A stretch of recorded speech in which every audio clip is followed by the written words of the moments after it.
Oxy, how can I find a job in Dubai? Because as I mentioned, the markets, it's so dynamic. There's so many different sectors that are hiring and making people redundant, unfortunately. Dubai, it's the glitz and glamour place, and the salaries are amazing, and you cannot be a single male and enter with a visa. Hey guys, welcome to Oxy Vlogs. On this channel I talk about work, life and business in Dubai. And you've been asking me, Oxy, how can I find a job in Dubai? So today I have a special guest, Trisha Chapman. She's a consultant and she helps people to find a dream job in Dubai. And we decided to record a couple of interviews and share more tips with you that will help you with this job search process in the UAE. Hi Trisha, thank you for coming today. Please, can you introduce yourself in a couple of words? Yes, first of all, thank you so much for having me on your channel. It's really great to see that you have expanded and really helping the job seeker or the community out there. So it's a pleasure to be invited. As you mentioned, I'm Trisha Chapman. I'm the managing partner of Impressive CV. We are an SME that focuses on all of the tools necessary for a successful job application. So these days, that means not only your CV, cover letter, but also the likes of LinkedIn optimization and personal branding. So I guess maybe just in summary, I could give your audience a little bit about my background. So I'm actually a registered nurse, a nurse by trade, I guess, as they say. I started about 5 years ago helping nurses and doctors in Sharjah, which is a town outside of Dubai, apply for jobs, especially those looking to find employment abroad, as well as bigger or better opportunities in Dubai. And over time I thought, hang on a minute, if I'm doing this so frequently, why don't I turn this into a business model?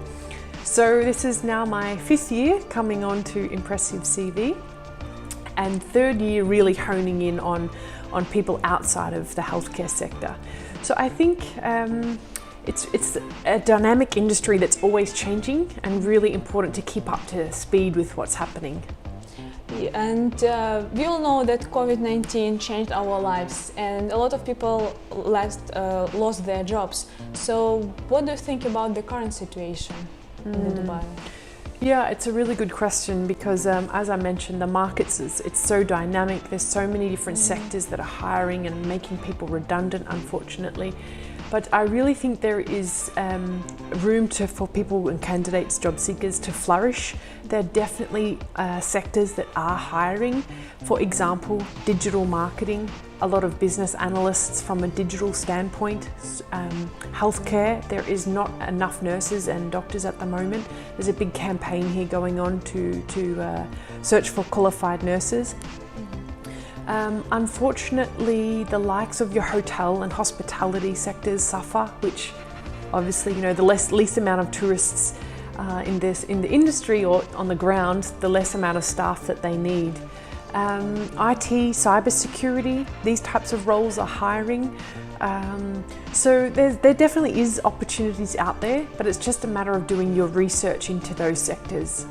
So people still have an opportunity to get a job. Absolutely, absolutely. And to be quite honest, this is probably one of the major countries, or regions I should say, that actually is hiring and has a lot of success with candidates. However, you do have to be in the country to be able to sign a contract at present. They don't generally hire candidates unless they're located in Dubai. So usually the C-level type positions are accepted out of the country, but at the moment you must be in Dubai. Guys, before we continue, I want to say that if you've been looking for a job in Dubai but you have no success, you don't hear back from recruiters and you feel desperate, Trisha can help you to get your dream job. Trisha, can you please introduce your services and how you can help? Absolutely. So we offer an array of personalized services. We work one-to-one with all of our job seekers. We support them with LinkedIn optimization, cover letters, and of course CV writing. And for those aspiring leaders or people with more than 15 years of experience, we offer support with personal branding, personality assessments, and of course interview coaching. And do you help candidates to connect with recruiters? Absolutely. So we've got a dedicated UAE job seeking package. It has a list of all of the available recruiters within the industry. There's over 50 listed in this package, and of course cover letter writing and email pitches and CV writing templates. Oh, sounds great. Thank you very much. And what people should research before they come to Dubai? So as I mentioned, definitely visa requirements, so they're ever changing. There's lots of evolutions occurring. I'll just give you one specific example. So recently they announced, or the government announced, that you cannot be a single male visa and enter you cannot be a single male and enter with the visa. But these things are always changing, so it's sort of based on the supply demand at the current time. It's really important to find out where the jobs are located. So for example, you don't book a hotel in Sharjah, but actually all of the positions that you are considering or looking at are in Abu Dhabi, because public transport here is quite different compared to other regions and parts of the world. So it's really important to research where you're looking to hire and make sure that your accommodation is planned around that area. I think it's really important as well to expand and grow on your network. It's such a market here it's so important to have references, or at least people who can point you in the right direction. As they say, it's all about who you know, not what you know. So do you advise people to start searching for a job while they're in their home country or when they come to Dubai? So my strong recommendation is do your research prior to coming. You don't really want to waste your 3 months. Now, I know 3 months sounds like quite a while, but Dubai, generally things do happen a little bit slowly compared to maybe other regions. Now, I'm not saying that's a good thing or bad thing, but just beware, things take time. So you don't want to waste opportunities while you're sitting in your hotel. So I think it's important to research and target the companies, the sectors, maybe even find or research, hiring managers that you could at least have a digital coffee with, or even meet face to face if applicable, or, depending of course on the COVID situation. But plan in advance. I don't think it's worth wasting your time in the hotel room starting your job search. And I think just one other point that came to my mind was that you can target companies that are close to one another, like cross-functional sectors and roles, and finding out who is actually hiring. So you said that before you come to Dubai, or even when you come to Dubai, it's important to start building your network. So what are the best ways to build network in Dubai if you come alone and you don't know anyone? Yeah, it's a good question. So these days it's really hard getting a response from a recruiter. So even some of my own clients, Trisha, what can we do? We're not hearing back anything. So, and I kind of understand from two standpoints. So recruiters are obviously getting hundreds, maybe even thousands of emails, requests, or conversations in their LinkedIn inbox. So you need to start thinking outside of the box. How can I get attention, or how can I get focus on me? So a couple of strategies that have worked especially with my clients, or just the chit chat around on the digital spaces, attend Zoom calls. So quite often people are doing webinars, live webinars, or Zoom recording, and you can sign up, get your registration. You can create a video CV to be able to send across into inboxes, or post a link to it. Share this on those digital events that you go to, and engage in meaningful conversations. So don't just put 1 or 2 word comments on people's posts on LinkedIn, for example. Develop a relationship and a rapport by frequently and consistently posting on the digital space. I think also it's important to learn of anything that's upcoming. So in some cases there are events that might be live, or face-to-face meetings that you may have to pay for some of these, but at the end of the day, it's an investment, because you never know who you'll meet.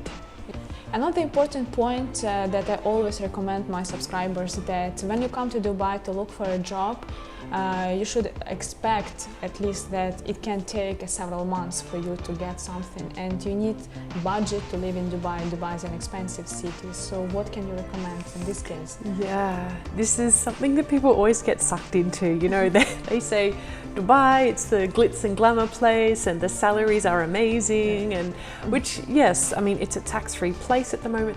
They do obviously have their VAT, and salaries are on the higher side compared to, you know, Europe or those types of the regions. But people often forget, and maybe people don't discuss, that actually the cost of living in Dubai is actually, it's quite high. So, you know, for example, eating out, it's a lot more expensive than what you would find elsewhere, even in my home country of Australia. Hotels and rent, for example, again, although you can get some great deals, but if you're going to be staying here on a long-term basis, these are the types of things that you need to analyze, you know, cost analysis, work out, because it's not cheap. Even bottles of water, for example, you know, you need to add things up because you can't be drinking out of the tap water here. So these types of things you need to consider into your budgets. Taxis, if you've got meetings booked, again, factor these things in, because public transport, again, there's one metro line. Especially when it's plus 40 outside. Yeah, no, absolutely. You don't want to be going from one maybe walk-in interview or interview, you know, dripping in sweat and the makeup's all gone and the men's hair is definitely factors to consider, because it does get hot and humid.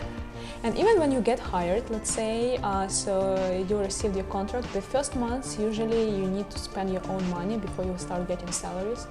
So you need to make sure that I think you have budget to cover your accommodation and transportation before you get salary. This is also absolutely. Because most companies here, I'm confident to say most, but you're paid on a monthly basis. Yeah.